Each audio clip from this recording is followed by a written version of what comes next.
Well, investigations, as we know now, are continuing into the NSA scandal. Well, it's about payroll fraud, and also what we're ultimately concerned about is about the entire reform of the system.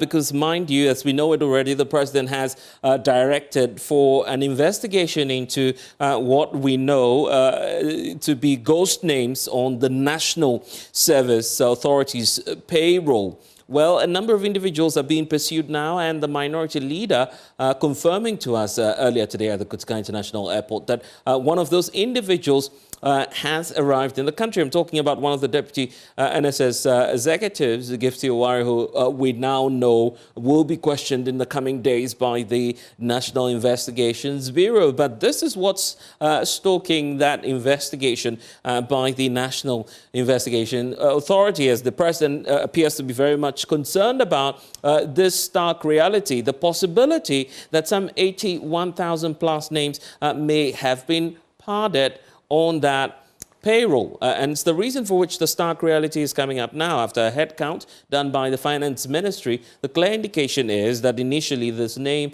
of 180,000 plus has been submitted, but after the head count, actual persons, in terms of service personnel, were reduced all the way from 180,000 plus to 98,145. And that's why it's leaving this significant number in red. You see here, 81,000 plus, with many questioning if indeed these are ghosts or perhaps they can't be accounted for. And that's why the search has been on to find out potentially how such a huge amount, possibly of 58 million plus, has made its way into wrong pockets, and who perhaps might have authorized some of these payments. Because if you're looking at the annual expense overall, we're looking at a heightened figure of 700 million plus Ghana cedis. Is the reason for which many are asking questions as to the way forward, because that money alone is way higher than the allocations, even to key ministries such as the Work and Housing Ministry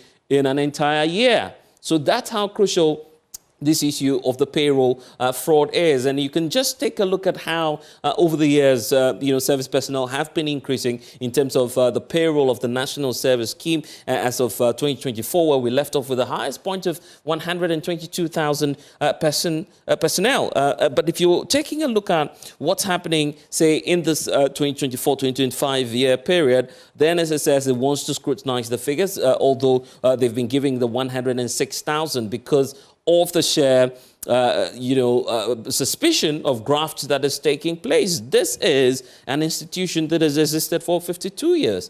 But looking at the perception that, the NSS is not meeting its targets, the reason for which it was set up, the purpose, looking at, for instance, giving graduates some practical experience in terms of jobs, cultivating the sense and duty of patriotism, which is all against issues of pardoning, ghost names, and all of that. You can't have that on an NSS scheme, and it's the reason for which many are questioning the essence, even about the scheme itself, knowing that it is aimed at providing some essential services, especially to persons who want to serve in rural areas. So now that the NIB is proceeding with its investigations, the question is, will we ever get to the bottom of this?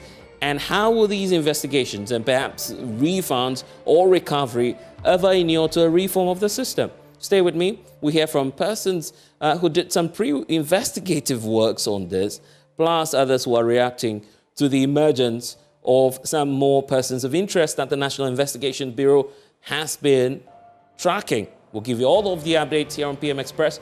My name is Blaise Oga. PM Express is brought to you by Syntex Tank, Academic Times Journal, and also the Pepsodent Cavity Fighter toothpaste. You want to stay with us, because when we get back, we'll get into the latest for you. Please stay.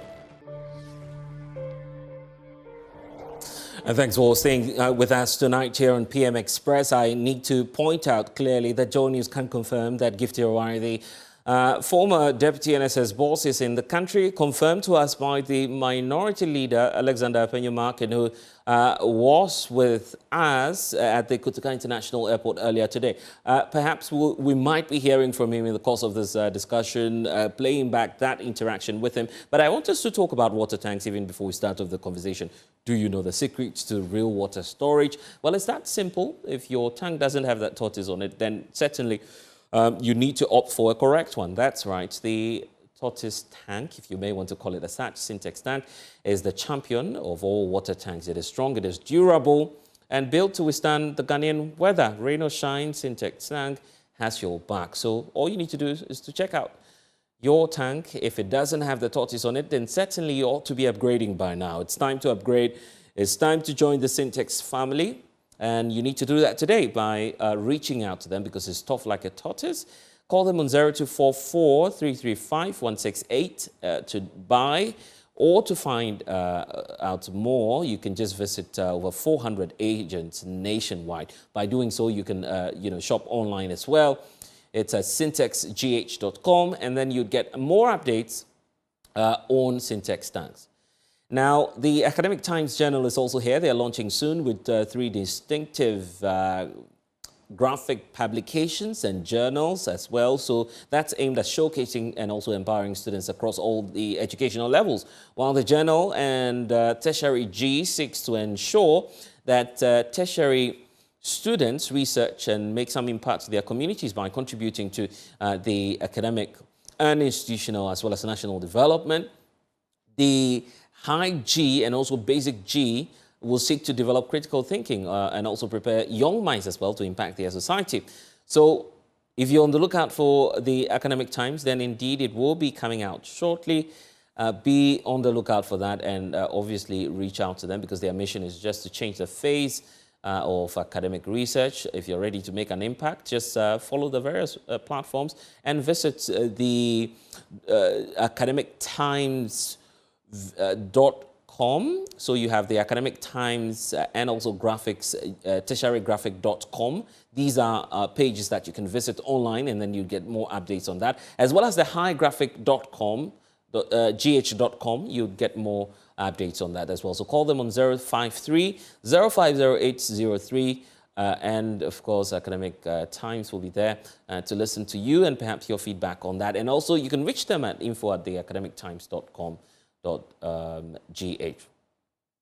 Well, let's talk about, the Pepsodent cavity fighter, because every time we know that we eat the food and the sugars will be trapped in between our teeth. So that's leading to some sort of tooth decay or perhaps foul breath as well. So brushing your teeth morning and night helps to take care of that. And you should be doing that with the Pepsodent cavity fighter. It gives you your teeth protection that they need, leaving you with 10 times fresher breath. So all you need to do is to check out that package that comes with pro-fluoride chemicals and others that will help you. You need to go for either the Jacoa pack or other bigger sizes that you may be on the lookout for. Don't forget to toll free and reach out to Pepsodent Cavity Fighter. It's 0800 161 000. Or talk to your dentist as well. You can also get Pepsodent at any shop near you. Simply call them. Their care center is 0800 2030. You'd definitely be reaching out to them. So Pepsodent, every smile does matter.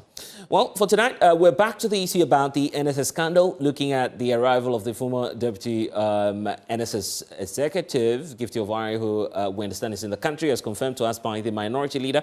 We could just perhaps ready that sound that we played earlier by the minority leader who's been addressing the media. Of course, I interacted with him earlier at the Kotoka International Airport on the arrival and the way forward. But I want to, first of all, tell you about those helping us to do the discussion. Richard Kumando is a security consultant, having worked extensively in the intelligence field and with the NIB, of course, then BNI. He's still in the works, obviously, so that definitely gives him a lot of insight as to what's been happening ever since the arrival.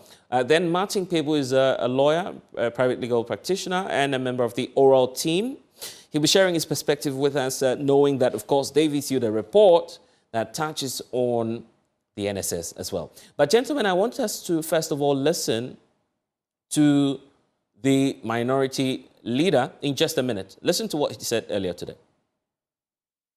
Was not running out. She was on holiday. You know, this era of social media, and even some people were saying that there is some whatever. I don't want to get it wrong. Right. You know, this thing where they put travel embargo on her. There were all manner of rumors, but she came All right. She came when she boarded. She told me. She came. She got to the airport. She went through the immigration processes, and then she's home now. I understand she's been questioned. No. Nobody harassed her. In all fairness, and that's what I'm saying. That sometimes the social media thing, people say all manner of things, but as far as I'm Clearly, no one harassed her, according to the minority leader, but clearly it's raising questions as to what the way forward is. We understand that she's been let to go.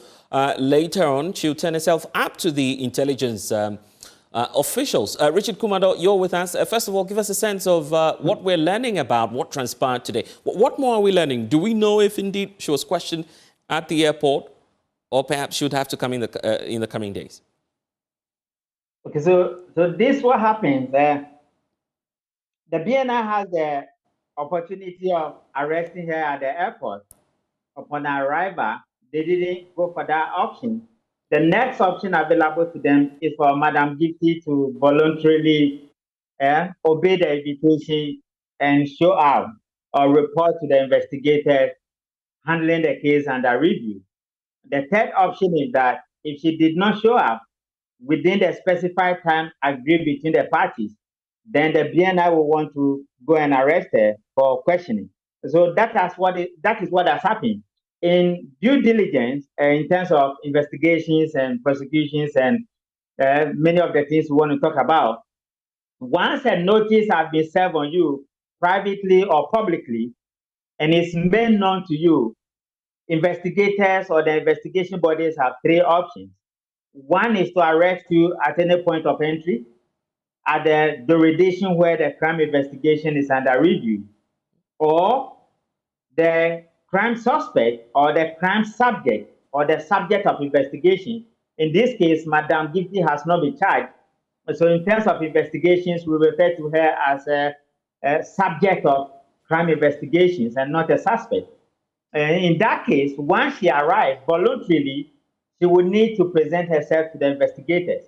The third option for the investigative bodies is that they can invoke international protocol for her to be arrested wherever she is and will be brought back to the jurisdiction where the crime is being investigated. In this case, we haven't reached the third option yet. To the extent that she has come, the two options were available to the BNI. Arrest her at the point of entry, which they did not do. The second option is for her to turn herself in to the investigators or the unit and have some level of discussions with those responsible for the case. If she fails to do that, then you should not be surprised that the BNI will go for arrest, and they can arrest her and bring her to the BNI for some questions in relation to the particular cases under investigation in general terms or in specific roles she has played in the ghost names fraud scandal we are talking about. Okay, so that is the overview of what we have. Richard, you might want to stay with us because there are so many security angles we might want to explore. The way forward and what we're learning of as to what will happen in the coming days as disclosed by the minority leader. But let's hear from lawyer Martin Pibu. And of course, counsel, it's good to have you taking you off your busy schedule. But this is obviously no new case to you because you did some initial work as government's Operation Recover or Loot task force. Learning of her return now, what does it strike to you when you were, of course, doing the initial complaint hearing and, of course, receiving some petitions on this, which you've handed over to the president, by the way? Yeah, so it's a big step forward in the investigations. Yeah, it's a huge one because, you know, until her return, I was wondering if we're going to do extradition, right? Because we all thought at a point we heard she was in the US, etc. So for her to have come back by herself is a huge step forward. It's good. It's saved us a lot of embarrassment and the stress and hassle of trying to get her back from wherever she was. So that's good. It's good. And also then it tells you that, hey, perhaps then it means that she's willing to come and show that she's innocent. Yeah, though lawyers will tell you that she doesn't have an obligation to prove her innocence, strictly or technically. But I mean, as in ordinary English and for our discourse in governance, yeah, we'll say that she's coming back because she wants to vindicate her name. Yeah, so we'll leave the strictly technical connotation aside and use it ordinary, because to come back into the jurisdiction, it's just like the way Oliver came back into Ghana when he made that joke about the e-levy cake, that if the coup is not done, he will do it himself. And the Kufuor's government just took it to another level and then incarcerated Oliver Barker-Vormawor. And today we've all seen how that was an abuse. And the Ghanaian people too contributed. A lot of people were like, yes, jail him, as if mere words alone would create a coup. Meanwhile, even there was a lot of bad governance. We contributed to what we got. We really contributed. So it's good. Gifty Owari is back. Let her go through the processes, and then let's see where the chips will fall. But Counsel, this is what's instructive about this entire case, that of all the reports that you've submitted to the president, the NSS scandal was the first go-to place for the president. It then, of course, brings up a lot of questions that what you may have found out might be that grave. Is it that grave? You see, the NSS case is easily open and shut. The reason it is that, one, the numbers involved are huge. That's the ghost names. About 81,000 and change names disappeared suddenly. And so with such a drastic change, it certainly was pointing to, a case that should be easy to crack and also save us lots of money, because these persons had suddenly disappeared into thin air. And so, for good reason, the president, commented about it, and you see now it's gone this way. All around, I would say we looked around, gathered the information, what Fourth Estate put out, etc., and passed on. So it means this one is the Attorney General, Dr. Dominic Ayine, who is finding merit in the case. So actually, the recommendation should go to Dr. Ayine, because if he didn't find merit in the oral report, and this case being one, he wouldn't have escalated the case. But Counsel, there are a number of issues or questions emerging about even the evidence being adduced now, looking at what the Fourth Estate has already brought out. So far, government has just done a head count, which is proving to them that there might be, not confirmed, but possibility of some 80,000 plus names. The Fourth Estate, based on the conversations we've had with them previously, have not been able to demonstrate that payments were effected to these 80,000 people. It begs the question, isn't it? Wow. I'm surprised that, I think going through materials, it had been demonstrated. I know there's a ballpark figure of about 27 million a month. Yeah, that's a ballpark figure. With the reduction in the numbers, that's how much we're saving. Yeah, there's a 27 million figure. I'm not able to refer to the oral document and say anything because we've not been given clearance to discuss it. Yeah. But in the public domain, there is a ballpark figure of 27 million that is being saved monthly, not the total, monthly. And so this is how it can. Let's demonstrate. So when the president took over, my understanding is that he asked the finance minister to, finance minister had to ask for a list of the national service persons in order to pay from August last year. And that the list that he got was 81,000 and some change less than the previous figures. And this information about being 81,000 and some change less came about 3 weeks ago. It's not today. So that's how come I said there's a ballpark figure of about 27 million that is being saved monthly. So, yes, money is being saved monthly. Right. Money is being saved. The issue about going after individuals now and perhaps tracing where monies may have gone into wrong pockets, is it prudent to just focus on the executives, because that's what we've seen ever since this scandal broke. The fact that, of course, we're hearing from former NSA officials in the likes of the chief executives, the deputy directors, these are the only ones speaking about it. Are we sure that perhaps this is not way beyond them and that monies may have been paid to even individuals at the regional level? Oh, certainly, it's possible. It's possible. I say it's possible based on experience. You remember the last time we had such a huge heist? It was 2015 or so, the Alhaji Al-Hassan. That time President Mama was in office. I think it's Al-Hassan something. Yeah, the same, at that time it was NSS. So sometimes we say NSS, though today we say NSC. Right. Yes, he was in charge, and then, you know, when that case went to court, some of the officers who were implicated were from the regions. Yes, so it's possible people in the regions also were aware. And you know, these things, it will come down naturally with time. It's going to snowball to affect many other people, because I'm sure even from experience, you see that these NSS bosses, they are not the people who do the computer keying. They are not the people who key in names. They are not the people who do actual payments. So very soon, it's just reasonable to expect that. And that's why many are concerned about it. In law, how much burden do they carry? I guess that will be the question there.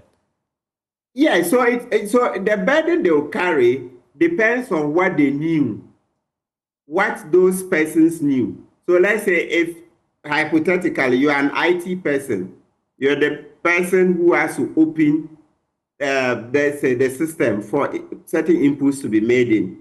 It's presumed that before you open for somebody to key in, as an IT manager or director, you'll be interested in knowing what the person is putting in. And so if you see that in the out of nowhere, suddenly thousands of names are being entered, when you open the system, common sense will dictate that you query where suddenly all this information is being put in, because the system, the IT system, is under the IT manager or director's control. So you see, so the people will be interrogated, and based on the answers they give, and also based on the investigations that are being done, we'll see. Because definitely somebody has to give access. So why would you just be giving access willy-nilly? Is it that you just be there, then they come and say, oh, Kojo or Efo Kofi, give access. Then you give access today, then 5,000 names are added. Tomorrow morning you are there, 11 a.m. Efo Kofi, give access. Then you just give access. You don't care whatever is being pushed into the system. No, it doesn't. Then it's like the IT manager or director is like a robot, which is not supposed to be. Once the person is a manager, once the person is a director, senior, it tells you that you can't just ask that person to open the IT system and then names will be added. That person will certainly be in the know. Otherwise, that position will not be that high. Trust me, from the way things are done, you can't give somebody a managerial level appointment in charge of IT systems, and then anything at all can be put into the system, and the IT manager is not aware. He doesn't know what is being put in there. It doesn't add up. So the people in charge of IT, the top officers, will have serious questions to answer. Very, very, very serious questions. Right. Yes. I appreciate the fact that you need to take leave of us shortly, but, you know, would you be surprised if, based on what you know and given the extensive work you've done with the Operation Recover All Loot, that not a single PESWA will be retrieved out of this whole NSS scandal? Would it ever surprise you if that happens to be the case? Absolutely. Efo Kofi, absolutely. This one, yes. There is, as I've said, you see, as a lawyer, lawyers are also investigators. Judges are investigators. So when you see lawyers going to court, the cases we send to court, whether we are in even civil cases, that you see that Efo Kofi is owed 1 million cedis when you take it to court, the papers you present, the arguments, etc., to get judgment, is a form of investigation. So what I'm saying is that we see thousands of cases. So you get a certain level of experience. The way this case concerns 81,000 and over ghost names, I'll be extremely shocked that everything can be explained away, and so not even one city has been lost. No, no. Even from the way the answers have gone so far, it lends credence to the fact that there is something to be unraveled. Look, Kofi, if somebody were to mention your name today, connected to causing financial loss or some corruption, you would not sit for your name to be soiled days, weeks. No, you would want to come out quickly. Once you are, you are whistle clean, you are as clean as a whistle, you would come out. You would even say, no, you don't need a lawyer. Because once you've not done anything, there is no risk that you incriminate yourself. But where this story has been going on for months, remember that they quickly went to court and got an order to stop the fourth estate from screening this documentary before the elections. And then the fourth estate even went to the OSP, and then after. And from what we hear, they were begging on their knees. Top people were brought in to beg. I mean, I also have my sources. I'm not bound to name them. Otherwise, my sources would dry. But Efo Kofi, I'm telling you on authority that top people were brought in to beg at the fourth estate not to screen this movie, let me call it movie or documentary, etc. So I think if there was nothing untoward, they would be begging helter-skelter that don't show this before the election. So it's good. It's good Gift Owari is here to answer the questions. And when you check back, I've seen how in the past he's insulted JM, showing that JM is corrupt, and then other unprintable words. I don't want to repeat. Yes, and today you see, that's why they say that, I mean, come on. You see, just like the way we are in the anti-corruption space, because we are talking about others, we are extremely careful. I mean, would you go and sit on top of a system and then 81,000 names will suddenly disappear? Let's go to NIB and answer. Okay, indeed. She'll be answering a number of questions at the NIB. We need to go, but would you want a total ban on these individuals? Perhaps their passports frozen, any air travel bans on them, and going forward, which other officials would you want invited? Oh, absolutely. The travel bans are key. So this is how they'll go. They will be told that as part of their conditions of bail, they will be told when NIB grants them bail, or if the NIB doesn't grant, but I hope that they treat them humanely and go to court quickly, they should be admitted to bail. Because remember, I'm the one who took this case, Martin Kpebu #2 versus Attorney General #2 to court.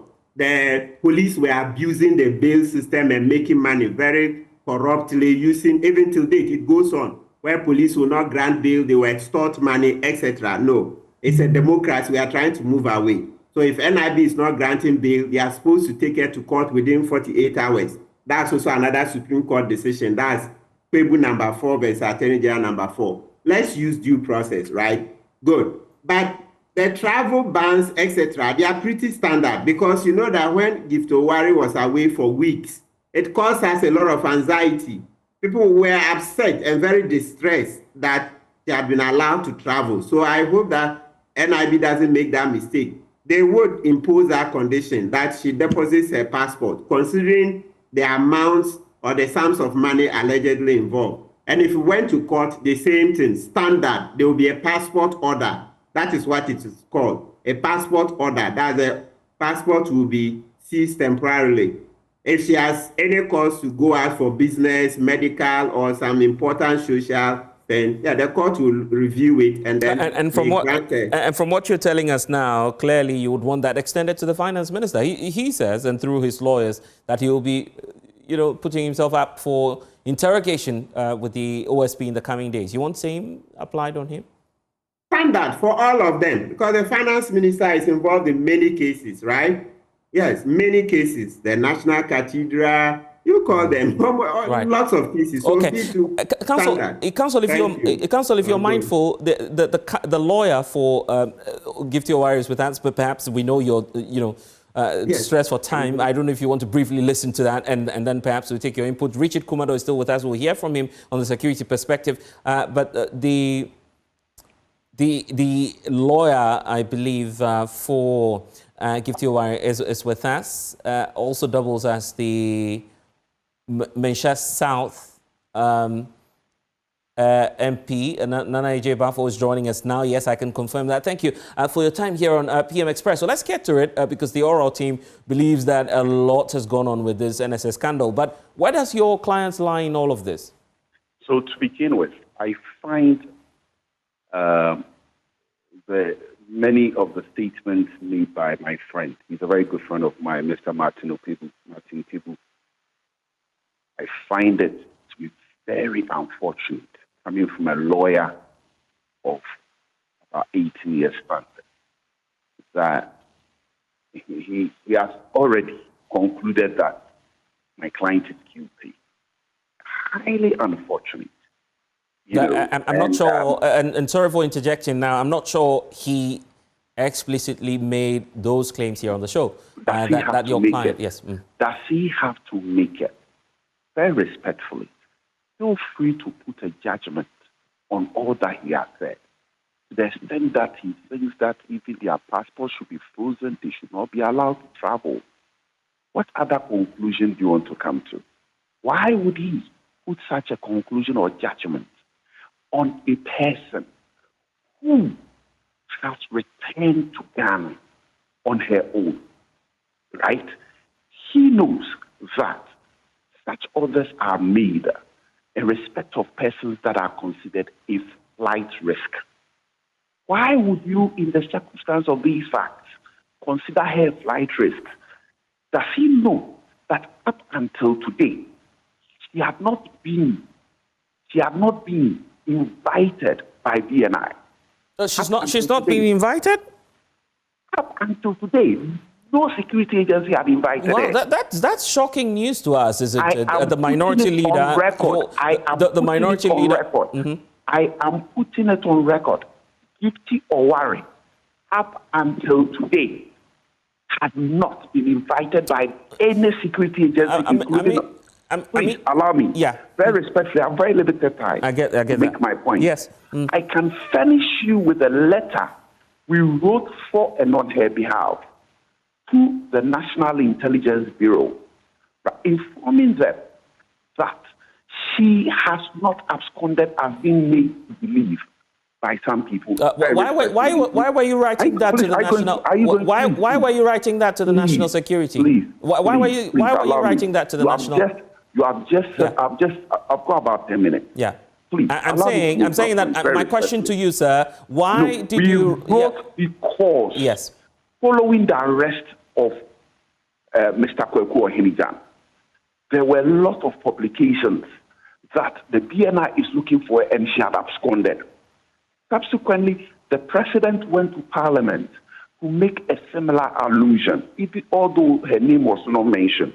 However, when it quacks like a duck and walks like a duck, then it's certainly a duck. So your client is... So when we put 1 and 2 together, we came to the conclusion that all references were to her. And so even though she had not been specifically invited, we advised her to come back to Ghana. And she has come.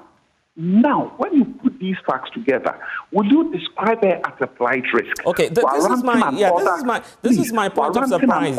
Yeah, this is my point of surprise. This is clearly, and if I may, make that point. Yeah, please let me. This is the surprise. No, just hold on for me. This is the. Just hold on for me. I'll give you all the time. I'll give you all the time to say what you want to say. But this is the surprise element to me. Okay, I was with the minority leader earlier today at the Kotoka International Airport. He was on live television telling us what his position was on the matter. And as part of the conversation, he told us that the gentleman agreement was that later on, Gifty will show up at the NIB headquarters. Because the minority leader, seeing what had happened to Abraham, seeing what had happened to Kweku Ohinijan, had come to the conclusion that the Rambo style of arrest did not engender peace and will not, may result in a situation where the minority may have to protest, and that will not augur well for the work of the BNI.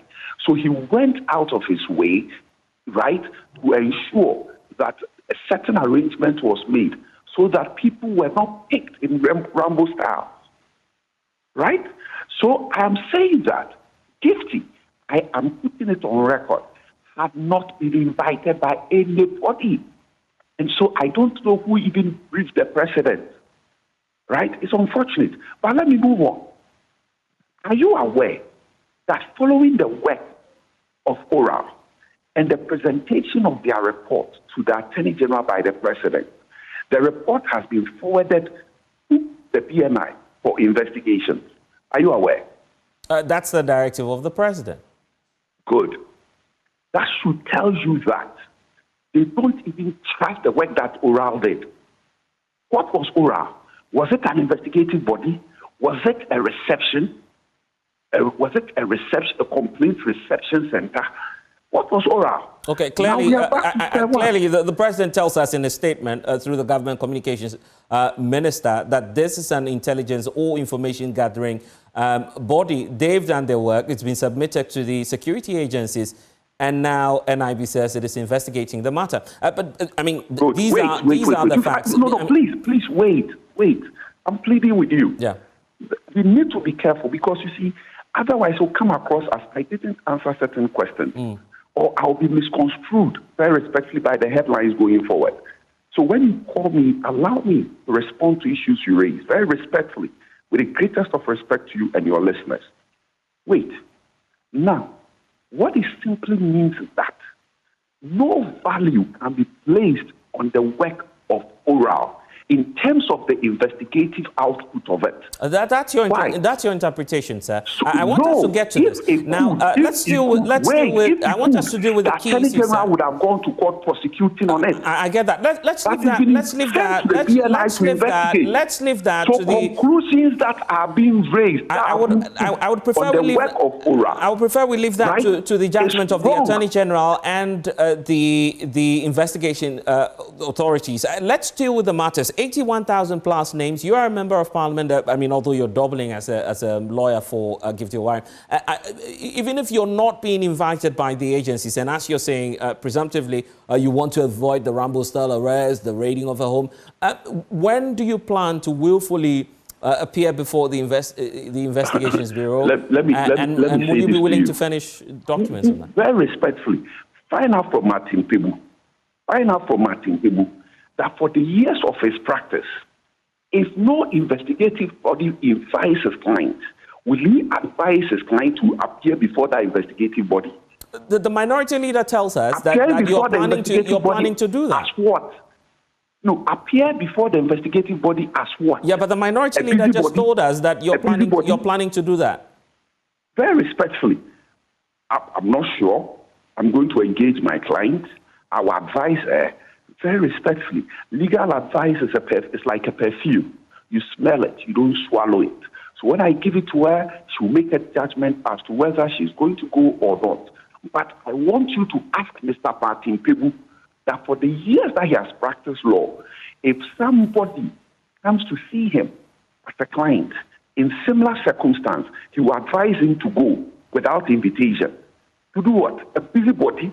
Yeah, but this is what the minority leader is telling us. I mean, you're telling us a different story now. I am saying but that the point is I'm going not forward. Responding to the minority leader. You are telling me. Yeah, but you know that the minority leader he's the leader. I've not heard it from the minority leader. No, I have spoken to him. I'm not reporting. I am not. I'm not reporting, sir. I'm not reporting a speech to you. I spoke to the minority leader earlier today. When you spoke to him, was I there? I wasn't there. Yeah, but it was live on television. I'm telling you what he says. He says that the agreement is that you... Very respectfully, haven't we had instances where the media has engaged in misreporting? So how can I don't misreport. I'm a very independent-minded journalist. The point is, yes, I have spoken to the minority leader, and I'm reporting that to you. In fact, if you want us to play it, just give us a few minutes to play that back to you. But I mean, I'm not watching TV. Okay, Please, right. very respectfully, ask any lawyer, very respectfully, whet his salt that a client approaches him, that he works at a place, there is news outbreak of some investigations going on at the place. He will let his client submit himself to the security agency without invitation. Ask any lawyer in this country whet his salt. Very respectfully, let's be serious. You have gone to receive complaints in the name of oral, right? Now the complaint has been forwarded to the National Intelligence Bureau for investigations. Shouldn't that tell you that your work itself lacks credibility? The president doesn't trust your work. I guess this is not about oral. So going forward, what do you plan to do now? There are concerns about public accountability.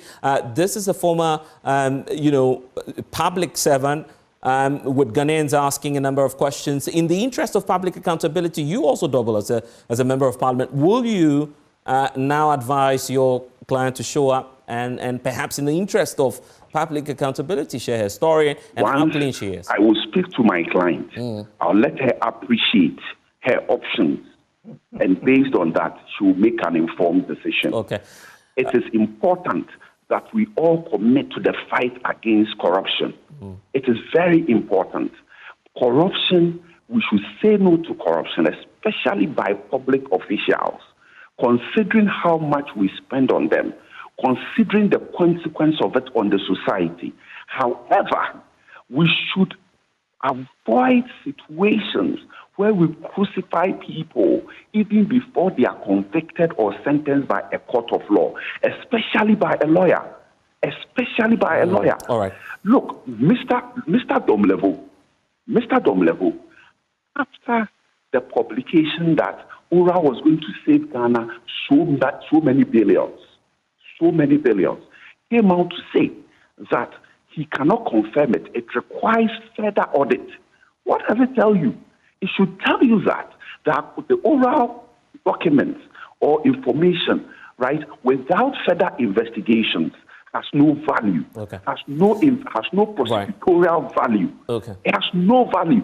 And so, if on the basis of that you sit on national TV who make wild claims, right, especially somebody who all right. this is the point. It's double standard. We shouldn't encourage that. Richard Kumado, apologies. This was not the initial plan, but obviously we can't ignore the intervention by the lawyer. Let me hear from you because you've heard from Martin Payroll, and he's on with us, I believe. And Martin, you might want to wait on just briefly. I want to respond. Martin, let's listen. Please do that in 30 seconds. Because we've not been fair to Richard Kumado. Oh. Yeah. So just so 30 seconds, yes, right. please.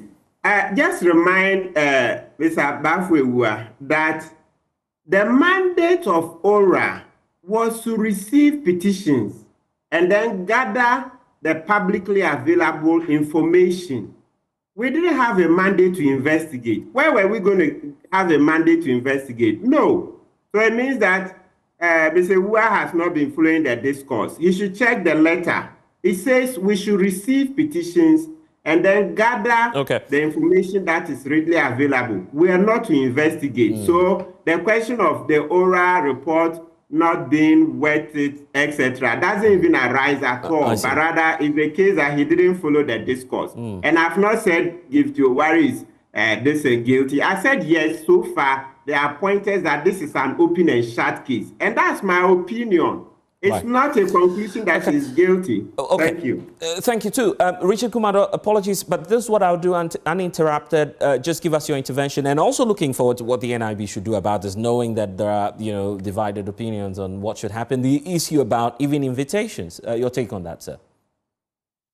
So we have a problem. You remember when the minority leader spoke, people were asking me, was he the one representing Madam Gifty? You are hearing from the lawyer now. Having worked with the BNI for many years and having dealt with criminal cases and the right of people who have come under investigations, whether they are suspects or subjects of investigation, I don't think this posture is helping the case for Madam Gifty.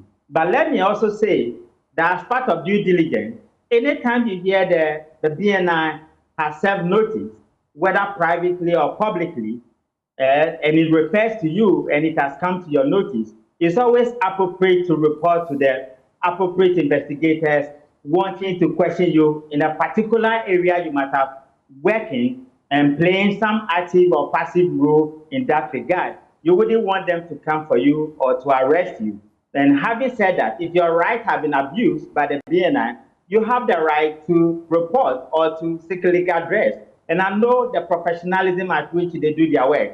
Going forward, what I'm thinking is that they are messing up the image more and the case for Madam Gifty. They should allow just one person to speak for her. And I believe once the BNI begins to deal with that person together with Madam Gifty, at least we're confirming now that there's not a single invite, unlike the earlier reports to her.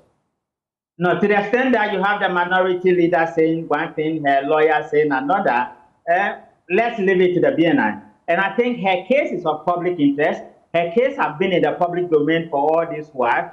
And from what we are hearing, if she has responded earlier, it would have resolved it. And you know that minority leader was referring to social media publications that there was a travel ban on her. And the BNI spoke to him categorically that they will want to see Madam Gifty. And that is why he was even at the airport. And I don't think he's serving the right of Madam Gifty. I think the BNI are professional people. They will do a good job. This is a case of public interest. If it is true that those monies were lost or the state has been defrauded, then of course there should be public accountability. And we need to go, but we need to go. But briefly, don't you think this will politicize the investigations currently going on? No, for us as investigators, we have always been castigated, and we don't really care about the NDC, NPP politics. What we care about is the professionalism of the work we do, our conduct and our actions. And as you can see on this program, the battles and the rebuttals between our brother who spoke and Matikebu, just opposing what the minority leader said and what the president has said and what happened before the elections when they went to court and said, don't show the documentary. Then the statement being made in Parliament and the debate of the state of the nation, it has already taken the state of NDC MPP. What I would want to say is that the BNI will do a good job.